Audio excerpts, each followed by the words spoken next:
Hello. कैसे हो आप सब?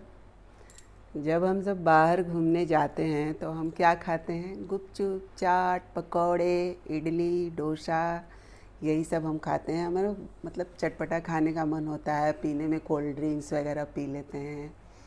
कभी हम ये नहीं सोचते हैं कि हाँ कुछ अच्छा खाएं। फ्रूट्स खाइए, अच्छा खाना है तो उससे आपकी सेहत भी ठीक रहेगी, स्किन भी ग्लो करेगी और आपके बाल भी एकदम काले घने रहेंगे।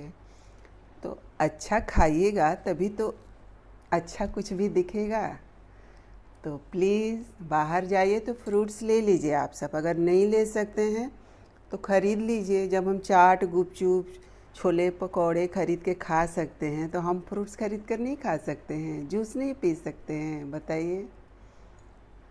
क्या? मैं तो फ्रूट्स ही खाऊंगी।